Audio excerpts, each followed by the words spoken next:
కుక్కలు ఏదైతే మంచి కుక్కలను కాపాడుతుందో చెడ్డ కుక్కలను కూడా అది కూడా హింసించి చంపుతుంది నార్మల్‌గా. కుక్కల మీద చూపించే ప్రేమ మనుషుల మీద చూపిస్తదన్నట్టు ఆ వీడియోలో మాత్రం నేను చెప్పింది ముమ్మాటికి నేను ఇప్పుడు కూడా నేను అదే చెప్తున్నా. ఏదైతే మంచి కుక్కలు ఉండాలన్నమాట. ఎందుకంటే కుక్కల నుంచి మనం చానా నేర్చుకోవాలి. అలాగే కుక్కల నుంచి కూడా మనం ఏదైతే అనేది హానికరం చేస్తే వాటిని మనం ఎలా అయితే చట్టపరంగా చంపాలంటే కొట్టి కొట్టి కాదు. వాటిని మనం గవర్నమెంట్ వాటికి ఇన్ఫార్మ్ చేసి వచ్చి వదిలేసేయకపోతే అలాగే ప్రేరేట్ చేసే ఫౌండేషన్ కూడా ఉంది కదా! వాళ్ళు ఎవరైతే మేము తీసుకెళ్ళి మేము వాటిని చంపేస్తాం. ఎలా చంపాలి అలా చంపేస్తాం. మీలా కొట్టేసి నా పేరు మహారాజ్. మీరు చూస్తున్నారు మహారాజ్ మోటివ్ ఛానల్. నిన్న రేణుగా దేశాయ్ గారు మాట్లాడిన టాపిక్ చాలా వైరల్ అయితున్నాయన్నమాట. ఇప్పుడు న్యూస్‌లో, సోషల్ మీడియాలో ప్రతి సోషల్ మీడియా చూసుకుంటే అది. ఆమె మాట్లాడితే డాగ్స్‌ని చేసిన మ్యాటర్ ఎక్కడి నుంచి ఎక్కడెక్కడికో వెళ్ళిపోయిందన్నమాట. ఇక్కడ రేణు దేశాయ్ గారు ఒక ఇంటర్వ్యూలో అంటే అక్కడ కూర్చుంటే ఇంటర్వ్యూలో కూర్చుంటే డాగ్స్ అంటే ఇప్పుడు మొన్న ఢిల్లీలో జరిగిన సంఘటన గాని వాటి గురించి మాట్లాడుకుంటే చెప్తారన్నమాట. ఇక్కడ 10 ఒక 100 కుక్కలుంటే 100లో చెడ్డే 10 కుక్కలు మాత్రం ఆ 10 కుక్కల్ని చంపేయాలి. కానీ 100 కుక్కల్ని చంపేయటం మంచి పద్ధతి కాదు. ఇంకొకటి ఈ 10 కుక్కలుగా ఏదైతే కుక్కలున్నాయో ఒక కుక్క తప్పు చేసిందని చెప్పి, కుక్క కరిచిందని చెప్పి కుక్కలన్నిటిని చంపేస్తారు. అలా కాదు ఆ చంపడం కూడా అంటే హింసించి చంపుతున్నారు. కొట్టి కొట్టి రాళ్ళతో కొట్టి, కర్రలతో కొట్టి కొట్టి చంపుతారు. అలా చంపకూడదు. అవి కూడా జీవాలే కదా! వాటిని కూడా కొంచెం మనం పట్టించుకోవాలి కదా! ఏదో ఒక 2 ఇంజెక్షన్‌లు ఉంటాయి కదా! నిద్రలోనే చనిపోయేటట్టు, ఒక ఇంజెక్షన్ ఇస్తే చనిపోయేటట్టు అలాంటి ఇంజెక్షన్‌లేసి చంపండి. మీకు ఒకవేళ కుదరకపోతే మాకు ఇన్ఫార్మ్ చేయండి. మంచి కుక్కలు ఏవైతే ఉన్నాయో వాటిని మేము అడాప్ట్ చేసుకుంటాం. చెడ్డ కుక్కలు ఏవైతే ఉన్నాయో వాటిని మేమే చంపేస్తాం. వాటికి నొప్పి తెలియకుండా అని రేణుదేశాయ్ గారు మాట్లాడారనమాట. అయితే ఇలా చెప్పే క్రమంలో ఒక రిపోర్టర్ ఏదో రేణుదేశాయ్ గారు చెప్పింది ఏదో సరిగ్గా ఇనకపోవడమో ఏదో మ్యాటర్ జరిగి రిపోర్టర్ గారు మళ్ళీ రిటర్న్ అడిగితే రేణుదేశాయ్ గారు సీరియస్ అయ్యి నేను చెప్పేటప్పుడు ఏం చేస్తున్నారు మీరొచ్చింది వినడానికి కాదన్నట్టు సీరియస్‌గా మాట్లాడితే అప్పుడు ఆ రిపోర్టర్ కూడా ఏదో ఇన్వాల్వ్ చేసుకొని కుక్కల్ని కాపాడాలంటారు. చిన్న పిల్లల్ని కరిచి చంపుతారు కదా! వాడి సంగతి ఏంటి చిన్న పిల్లలు, పేద పిల్లలు, రోడ్ల మీద దిగే పిల్లలు వాళ్ళు అది ఇది అని చెప్పి మొత్తం సమ్మేరి అని ఇట్లా టాపిక్ తీసుకొచ్చినప్పుడు రేణు దేశాయ్ గారు చానా సీరియస్ అయ్యారు. చాలా అంటే చాలా బీభత్సం అనమాట. నేను కూడా వీడియో చేసిన అంత సీరియస్ అవ్వడంలో కరెక్టే రేణు దేశాయ్ గారు తప్పేం లేదు. ఎందుకంటే వాళ్ళు మాట్లాడే విధానం ఏంటంటే చిన్న పిల్లలు ఉన్నారు. చిన్న పిల్లలు అది ఇది అని పేదవాళ్ళ మీద ప్రేమ ఏదైతే మీరు చూపిస్తున్నారో మీరెప్పుడైనా అనాథాశ్రమాలకెళ్ళిర్రా? మీరెప్పుడైనా ఓల్డ్ ఏజ్ హోమ్‌లకెళ్ళిర్రా? మీరెప్పుడైనా చిన్న పిల్లలకి ఏమన్నా దానం చేసిర్రా? చిన్న పిల్లలకు చదువు చెప్పించిర్రా? నేను చేసిన అంటే నేను కాదు రేణు దేశాయ్ గారు అంటారు. నేను మాత్రమే చేసిన రేణు దేశాయ్ గారు అన్నారు. నేను ఇప్పుడు ఒక అనాథాశ్రమంకెళ్ళినప్పుడు ప్రతి పిల్లవాడికి నీకు ఏది ఇష్టం అని చెప్పి అడిగి మరి ఒక 50 మంది పిల్లలు, ఒక 100 మంది పిల్లలు ఉంటే నీకు బిర్యానీ ఇష్టమా? నీకు పులిహోర ఇష్టమా? నీకు అది ఇష్టమా? నీకు మ్యాగీ ఇష్టమా? నీకు నూడిల్స్ ఇష్టమా? ఏది ఇష్టమైతే అది ఒక్కొక్కరికి సెపరేట్‌గా పార్సెల్ చేసి పంపించినా మీరేమన్నా చేసిర్రా అని చెప్పి రేణు దేశాయ్ గారు చాలా సీరియస్ వార్నింగ్ ఇచ్చారు. నిజమే గదా! చేసిన వాళ్ళని వదిలేసి ఇప్పుడు ఇతను అది ఇది అని చెప్పి నువ్వు పిల్లల కోసం మాట్లాడుతున్నావు గదా! మీరు రిపోర్టర్స్ ఎవరైతారో మీ దగ్గర పనోళ్ళుంటారు కదా! ఆ పనోళ్ళకి నువ్వు చదువు చెప్పిస్తున్నావా? చెప్తే నా దగ్గరకొచ్చి మాట్లాడు. చెయ్యి లేపండి ఎవరైతే ఏం చేస్తారో నేను చెప్పిస్తున్నా, నేను చేస్తున్నాను. ప్రతి పిల్లోడికి నేను సాయం చేస్తున్నా. నువ్వు నన్నడగడం కాదు. ముందు నిన్ను అడుక్కో. ముందు నువ్వు సాయం చెయ్యి. అప్పుడే జనాల గురించి మాట్లాడదాం అని చెప్పి ఈ టాపిక్ వచ్చి ఇక చానా మాట్లాడారనమాట. వాటితో పాటే రేణు దేశాయ్ గారు సరే కుక్కలను చంపేద్దాం అంటారు. సంవత్సరం ఇంతమంది మహిళలు రేపుకు గురైతుర్రు. ఆడపిల్లలు గాని, చిన్న పిల్లలు గాని మగవాళ్ళని ఏం చేస్తారు మరి మగవాళ్ళు తప్పు చేశారని మగవాళ్ళందరిని చంపేస్తున్నారా? అదే వాళ్ళ గురించి అని చెప్పి ఇంకా చానా మేర తీసిండ్రు. ఇప్పుడు మందు తాగే వాళ్ళ గురించి ఏంది డ్రింక్ అండ్ డ్రైవ్ కేసులు అయితేనే మరి వాళ్ళ సంగతి ఏంటి? ఇవన్నీ వాళ్ళ వాళ్ళు ఇంతమంది చనిపోతారు కదా! అని చెప్పి ఒక ఒక రేణు దేశాయ్ గారు పబ్లిక్ ప్లాట్‌ఫార్మ్‌లో ఓపెన్‌గా మాట్లాడారనమాట. కాకపోతే ఇక్కడ మనం రేణు దేశాయ్ గారు ఏదైతే మాట్లాడిందో 100% కరెక్టు. మనం ఒకసారి దాన్ని పరిశీలిద్దామనమాట. 2015 2015 2025లో ఒకవేళ తాగుబోతు వాళ్ళ వల్ల ఎన్ని యాక్సిడెంట్‌లయినయి, వాళ్ళ వల్ల ఎంతమంది చనిపోయారు, ఒక సంవత్సరానికి యావరేజ్ మన ఇండియాలో ఎంతమంది రేపుకు గురైతుర్రు, ఇవన్నీ మనం మాట్లాడుకొని అప్పుడు దాని గురించి ఒక టాపిక్ మాట్లాడదామనమాట. ఈ వీడియో కేవలం ట్రెండ్ మరియు ఎస్టిమేట్ చేసిన రిపోర్ట్ ద్వారాగా నేను చెప్తున్నాననమాట. ఎందుకంటే 2025లో ఏమేమి జరిగిన కేసులు మానభంగానికి సంబంధించిన కేసులు గాని, అవి మీకు క్లుప్తంగా చెప్పడానికి ప్రయత్నిస్తా.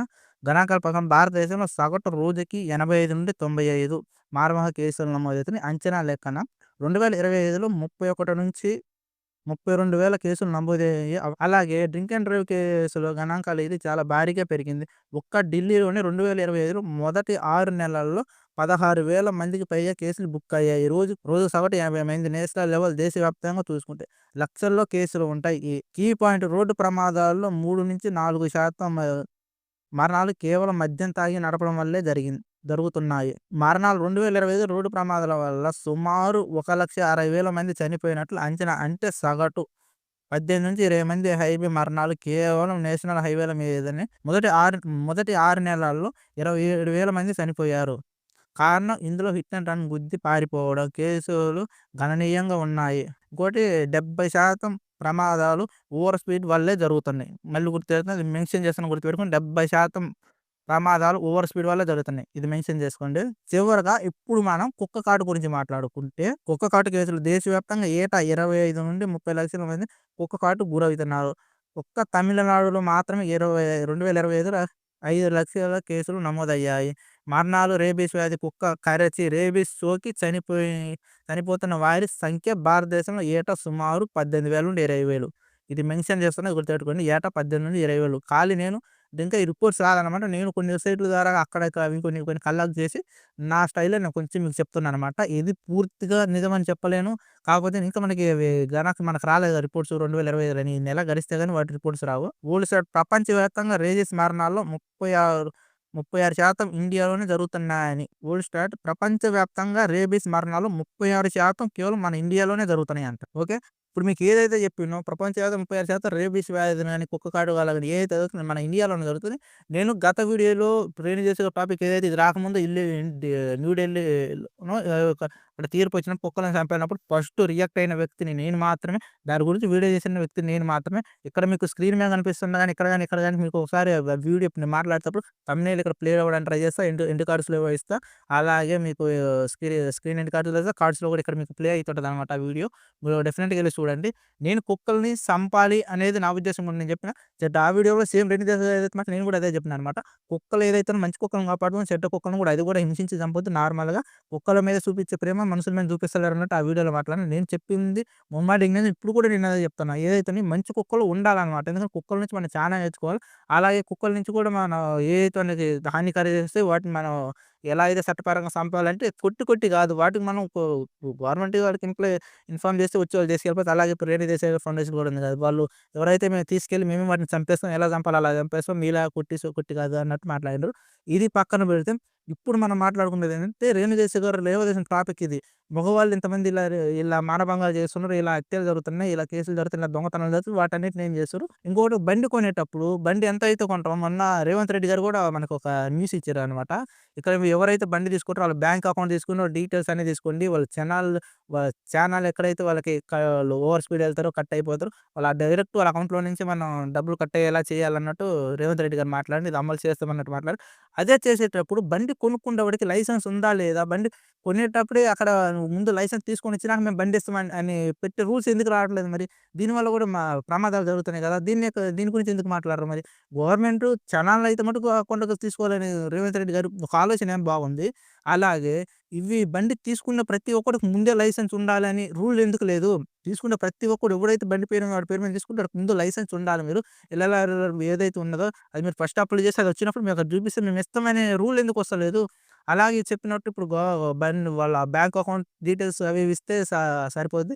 వాళ్ళ అకౌంట్ దగ్గర మేము డైరెక్ట్ డబ్బులు కట్ చేసుకుంటాం. అలాగే ముఖ్యమంత్రి పదవిలోకి వచ్చినప్పుడు గాని, ఎమ్మెల్యే పదవిలో గాని, ఎంపీ పదవిలో గాని, ఏదైనా పదవిలోకి వచ్చేటప్పుడు మీ అకౌంట్ డీటెయిల్స్ కూడా అందరికి పబ్లిక్ ప్లాట్‌ఫార్మ్ ఇవ్వచ్చు కదా!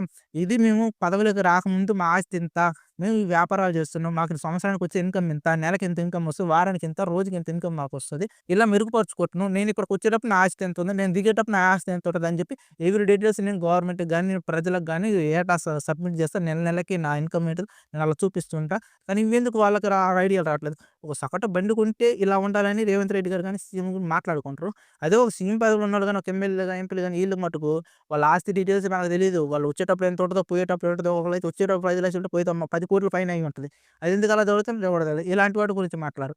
అలాగే ఇక్కడ మన రేణు దేశాయ్ గారు మాట్లాడిన టాపిక్ కూడా చాలా హైలైట్ టాపిక్ అనమాట. వీళ్ళందరి గురించి నేను ఇది ఎందుకు తీసుకొచ్చానని చెప్తే ఇప్పుడు హిట్ అండ్ డ్రైవ్ కేసు ఇవన్నీ జరిగేది దేనివల్ల? కేవలం బండ్ల వల్లే కదా! బండ్లు నడుపుతున్నందువల్ల కాదు. అతనికి సరైన అవగాహన బండి ఇచ్చేటప్పుడు మందు తాగుతున్నా లేదా బండి ఇంత లిమిట్‌లోనే తాగాలని చెప్పి ప్రతి టెస్ట్‌లో నువ్వు బండి ఇలా ఉంటేనే మేము నీకు బండి ఇప్పిస్తామని చెప్పి ఈ రూల్స్ అన్ని పాస్ చేయొచ్చు కదా!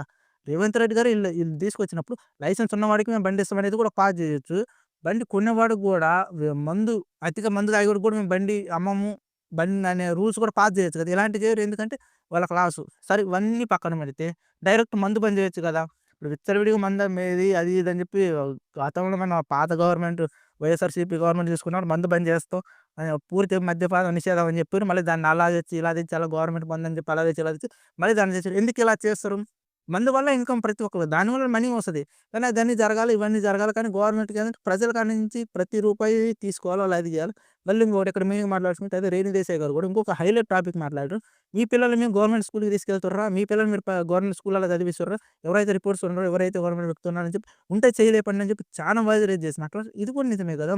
ప్రతి సంవత్సరం ఏటా ఇప్పుడు ప్రతి దానేందంటే కొంతమందికి కొన్ని కట్టడాలకని, వాటికని, ఈటికని డబ్బులు ఖాళీగా తగలేస్తుంటారు.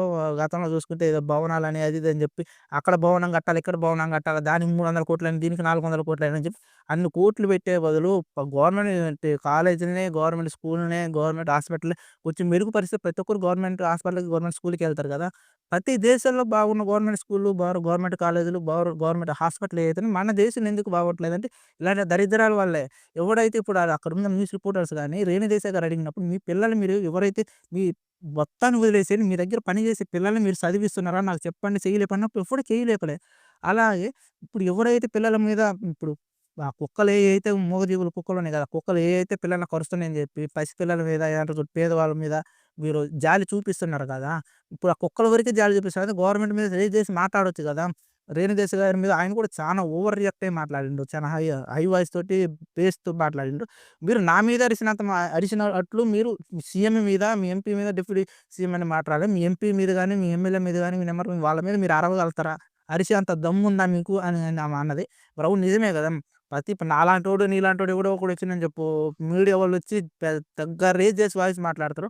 అదే ఒక ఎమ్మెల్యే తోటి గాని, ఒక ఎంపీతో, సీఎంతో గాని ఇంటర్వ్యూ చేసేటప్పుడు చాలా క్రమబద్ధకంగా చాలా నిబద్ధంగా ఆన్సర్ చూసినా ఒక రూల్ ప్రకారం ఒక ఆర్డర్‌లో మాట్లాడుతుండ్రు. మరెందుకు ఇలా జరుగుతుంది? పిల్లల మీద ప్రేమ ఉన్న కుక్కలు సంపేయాలని మీరు కుక్కల గురించి అన్నప్పుడు, జనం వేరే మూలాలు ఇక్కడ హత్యలు ఏదైతే జరుగుతున్నాయో వాటి గురించి కూడా చాలా వరకైతే జరగడం ఇది కూడా మందు తాగి మతిస్థిమితం లేక కొంతమందైతే వాళ్ళు విచ్చలవిడిగా ఉంటారు. కొంత సైకోలు వల్ల కానీ ఇది జరిగేది ఇప్పుడు ఓవరాల్‌గా ఏదైతే టాపిక్ ఉందో 90% ఆఫ్ మందు గురించే ఉందబ్బా! ఓన్లీ మద్యపానం గురించే 90% ఈ టాపిక్ రిలేట్ అయ్యింది. ఆ మద్యపానం నిషేధించాలొచ్చు గదా! ఇప్పుడు మీరు ఎవరైతే మాట్లాడుతారో చెప్పింది కరెక్టే గదా! రేణు దేశాయ్ గారు తెచ్చిన టాపిక్ గాని, అలాగే గవర్నమెంట్ స్కూల్ మెరుగుపరచడం గాని ఇవన్నీ చేయొచ్చు గదా! చెయ్యరు. ప్రతి ఒక్కడు ఎవరి దగ్గర పేదవాళ్ళున్న నేను నార్మల్‌గా ఒక కూలి పని చేసుకుంటే ఒక వ్యక్తి లాంటి వాడిని. నేనంటిదే బాగాలేకపోతే సడెన్‌గా గవర్నమెంట్ హాస్పిటల్‌కెళ్ళాలన్న ధైర్యం చేయలేరు. మొన్న మా అమ్మకు బాగాలేక హాస్పిటల్ తీసుకెళ్తే ఒంగోలు తీసుకెళ్తే 50,000 పైన అయినాయి. బీపీ ఎక్కువైపోయి అది అని చెప్పి. అదే గవర్నమెంట్ హాస్పిటల్ వెళ్తే వాళ్ళెమ్మటే అడ్మిట్ చేసుకోకపోగా సీరియస్ కేసు ఇది అక్కడ తీసుకెళ్ళాలి, ఇక్కడ తీసుకెళ్ళాలి అది ఇది అని చెప్పి నానా తంటలు పెట్టి నానాక సంకలు దాకిచ్చి మనిషికి భయపెట్టే తప్పితే ముందు అడ్మిట్ చేసుకోరు. బీపీ అంటే నార్మల్‌గా మనిషికి బీపీ టాబ్లెట్స్ కూడా గవర్నమెంట్ హాస్పిటల్‌లో అసలు దొరకవు. ఏదో నార్మల్ చిన్నా చితక టాబ్లెట్ ఉంటాయి. ఇవి ఉంటాయి గానీ ఒక మనిషికి ఒక ఎవ్రీడే ఒక బీపీ ఉన్న మనిషి కొంచెం బీపీ ఎక్కువ ఉన్న మనుషులకు గానీ ఈ టాబ్లెట్స్ అనేవి ఎక్కడ ఉండవు. పోయి ప్రైవేట్ హాస్పిటల్‌లోనే తీసుకోవాలి. మనం ప్రైవేట్ మెడికల్‌లోనే తీసుకోవాలి. ఏ గవర్నమెంట్ హాస్పిటల్ అంటే పేరుకే ఏదో నీకు బాగాలేకపోతే ఏదో ఒక డెలివరీకి పోయినా కూడా సీరియస్ అయిందనుకో ఒంగోలు తీసుకోవాలని ప్రైవేట్ హాస్పిటల్ తీసుకెళ్ళాలండి గానీ, గవర్నమెంట్ హాస్పిటల్ మనుషులకి ట్రీట్మెంట్ తొందరగా జరగదు. అది ఎందుకంటే నేను నా ఫ్యామిలీని నేను ఫేస్ చేసినా ఎక్కడ కాదు. మా ఫ్యామిలీ వరకే చూసుకుంది. అది సీరియస్ ఉంది, అలా సీరియస్ ఉంది అనేసి అలా ప్రైవేట్ హాస్పిటల్ పంపించేస్తారు.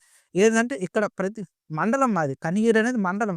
ఇక్కడ ఒక మనిషికి సీరియస్ అయితే ట్రీట్మెంట్ చేసేంత అత్యాధునిక పరికరాలు ఇక్కడ లేవని చెప్తున్నారు. ఉంటే మేము చేస్తాం కదా! మేమేం చేస్తామని వాళ్ళు చెప్తారు. ఇది ఎక్కడి నుంచి వచ్చింది? గవర్నమెంట్ నుంచే కదా! ఒక మండలంలో సరైన వసతి లేని గవర్నమెంట్ హాస్పిటల్స్ ఉన్నాయి. అది నా ఊర్లోనే చెప్తున్నా కానీ కనిగిరి.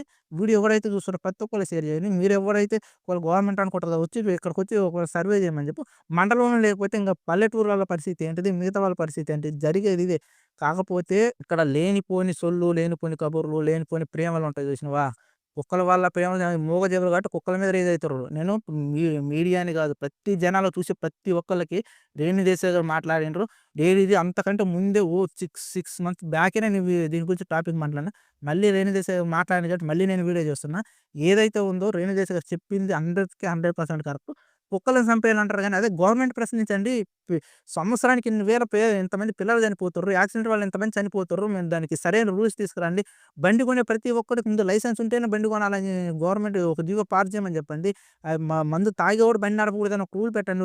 ఎలాగైతే దొరికితే అంత కఠినమైన శిక్షలు ఉంటాయి కదా! అలాంటివి ఉంటాయి. అది చేయండి. ప్రతి ఒక్కడు ఒక బండిలో ఒక ఏరియా పోయేటప్పుడు ఏదైతే మనం హైవే వెళ్తామో దాని కింద స్పీడ్ లిమిట్ అనేది ఆల్రెడీ ముందే బండిలో సెట్ చేసుకునేటట్టు కొన్ని రూల్స్ రావాలని చెప్పి ఒక జీవో పాస్ చేయండి. ఇవన్నీ చేయరు. ఇవన్నీ ఉండవు. ఎందుకంటే గవర్నమెంట్ ప్రశ్నించే అంటే చూసినావా ప్రశ్నించే ప్రశ్న అనేది మనిషిలో నుంచి రాదు. ఎవరైతే పెద్ద మీడియాలో అని చెప్పుకుంటారో ఆ పెద్ద మీడియా అడగదు మరి గవర్నమెంట్‌ని. చెప్పొచ్చు కదా మరి. ఇది చాలా రేవంత్ రెడ్డి గారు వీడియో ఇచ్చినప్పుడు నేను చేద్దామని అనుకున్నా. ఎందుకులే దీని గురించి అన్నట్టున్నా.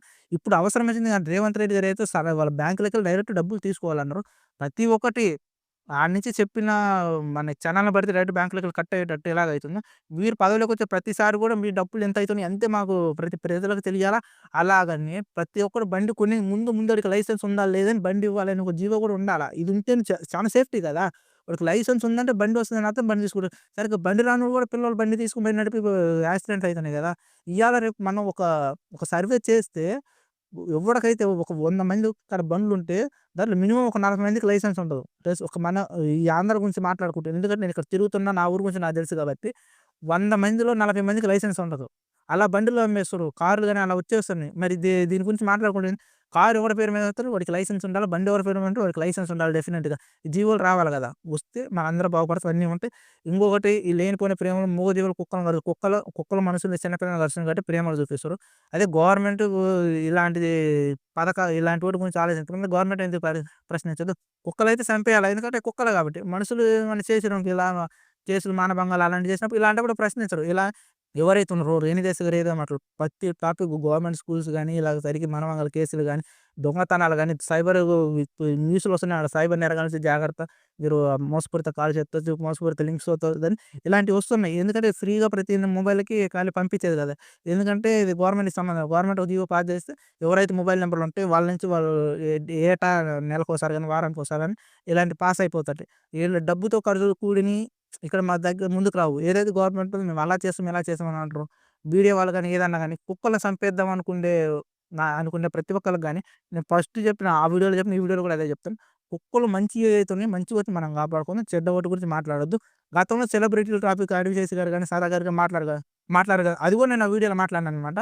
మీరు ఇలా మాట్లాడతారు కదా! మీరు లక్షలు లక్షలు పెట్టి బయట నుంచి కుక్కలు తెచ్చుకునే కాడికి స్ట్రీట్ డాగ్‌ని మీరే పెంచుకోవచ్చు కదా! ఆ రూ. 1,00,000 పెట్టి ఒక కుక్కను కొనే బదులు ఒక 100 కుక్కల్ని మీరు సాకగలుగుతారు ఆ డబ్బుతోటి అన్నట్టు మాట్లాడినా. ఆ వీడియోలో నేను పర్ఫెక్ట్‌గా మాట్లాడిన. ఈ వీడియోలో చాలా పర్ఫెక్ట్‌గా మాట్లాడతాను. రేణుదేశాయ్ ఏదైతే మాట్లాడిండో 100కి 100% నిజం అబ్బా! ఇంకొకటి గుర్తుపెట్టుకోండి. మనం ప్రశ్నించాలనుకుంటే మనల్ని మనం గాదు గవర్నమెంట్ ప్రశ్నించాలి. ఇలా ఉండాలి అంటే వాళ్ళు ఉంటారు. ఎవడు ప్రశ్నించినంత వరకు ఒక తప్పు చేసి ఉన్నంత వరకు వాడు తప్పు చేసినప్పుడు దొరికినప్పుడు మనం ఎవరిని అనపోయినామనుకో వాడు ఇంకోసారి తప్పు చేసినోడు గవర్నమెంట్ ఏదైతే మీరు ఇలా చేయాలా రేవంత్ రెడ్డి గారు మీరు ఇలా అన్నారు కదా! ఇది కూడా పాస్ చేయొచ్చు కదా! లైసెన్స్ ఉంటేనే బండి కొనాలనొచ్చు కదా! ఓవర్ స్పీడ్ ఒక లిమిట్ ఒక ఏరియా పోతే ఈ లిమిట్ ఉండాలని చెప్పి ఆటోమేటిక్ బండ్లు సెట్ అయ్యేటట్టు చేయొచ్చు కదా! ఇంకొకటి మీరు ఎవరైతే డైరెక్ట్ బ్యాంక్‌లోకి డబ్బులు కట్ అవ్వాలని మీరు ఎలాగైతే ఆలోచించారో మీరు పదవిలోకొచ్చే ముందు మీ బ్యాంక్ బ్యాలెన్స్ ఎంత? మీ ఇన్‌కమ్ ఎంత? మీకు ఏ వ్యాపారం పోయేటప్పుడు మీకు ఏ వ్యాపారం మీరు ఎంత సంపాదించారు? ఇవన్నీ కూడా పబ్లిక్ ప్లాట్‌ఫామ్‌లో ఉండాలి గానీ రిపోర్టర్ ప్రశ్నించాలి కదా! డైరెక్ట్ వస్తాడు మాట్లాడతారు, ఎళ్ళిపోతారు. సీఎంలు ఎళ్ళిపోతారు. తర్వాత మిగతా వాళ్ళు మాట్లాడేదంటూ నాకేం అర్థం కాదు. ఓకే. ఈ వీడియోలో వాయిస్ యువర్ రైస్ నేనేదైతే చెప్తున్న ప్రతీది మీరు కూడా మాట్లాడండి. ప్రతి దాని గురించి మాట్లాడండి.